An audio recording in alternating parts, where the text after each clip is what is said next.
আপনি যদি বর্তমান পৃথিবীর দিকে তাকান তাহলে দেখবেন যে ইসলামের বিরুদ্ধে এত ষড়যন্ত্র, এত কনস্পাইরেসি, এত অত্যাচার, অপারেশন, এত কিছুর পরেও ইসলাম হচ্ছে world's fastest growing religion right now. তো আপনি পশ্চিমা বিশ্বে দেখেন প্রতি জুমাবারে অনেক অমুসলিম, নন মুসলিম, ইহুদি, খ্রিস্টান, এইথিস্ট, সংশয়বাদী, অ্যান্টাগনিস্ট তারা এসে শাহাদা বাণী পড়ে মুসলমান হয়ে যাচ্ছে প্রতি জুমাবার। নারী পুরুষ নির্বিশেষে, আস্তিক নাস্তিক নির্বিশেষে প্রতি জুমাবারে তারা এসে শাহাদা পড়ে মুসলমান হয়ে যাচ্ছে। রাস্তাঘাটেও আমাদের পশ্চিমা বিশ্বের দায়ীরা রাস্তার মধ্যেও দাওয়াতি কাজ করে, আলহামদুলিল্লাহ। এটাকে স্ট্রিট দাওয়া বলে। এই যে এরকম টেবিল নিয়ে বসে কোরআনের ট্রান্সলেশন নিয়ে, কিছু ইসলামের সহজ সরল বই নিয়ে তারা নন মুসলিমদের সাথে ইসলাম নিয়ে কথা বলে, আর ওরা খুব ফ্রেন্ডলি মানুষের সাথে মেশে কথা বলে, ফলে ইজিলি তাদেরকে অ্যাপ্রোচ করা যায়। তো তাদেরকে অনেকে জিজ্ঞেস করে যে তোমার ধর্ম কি, তোমার বাবার ধর্ম কি, what do you think about life after death, মৃত্যুর পরের জীবন নিয়ে তোমার ভাবনা কি, তোমার দাদা কোথায় গেল, তোমার বাবা কোথায়, তো চলে গেছে, তুমিও কোথায় যাবা। এইভাবে যখন জিজ্ঞেস করে নন মুসলিমদেরকে, তাদেরকে যখন ভাবায়, ভাবাতে ভাবাতে ভাবাতে ভাবাতে ইসলামের বাণীগুলো যখন তাদের সামনে পেশ করে, তারা যখন কনভিন্সড হয়, অনেক ক্রিশ্চিয়ান, অনেক জুইশ,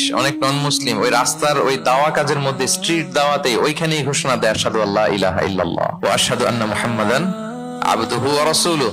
রাস্তায় আধা ঘন্টা দাওয়া কাজের মধ্যেই ওরা কনভিন্সড হয়ে মুসলমান হয়ে যায়। গোটা বিশ্বব্যাপী এভাবে ইসলামকে আল্লাহ তাআলা ছড়িয়ে দিচ্ছেন। কেউ এর অগ্রগতিকে থামায় রাখতে পারবে না, অসম্ভব।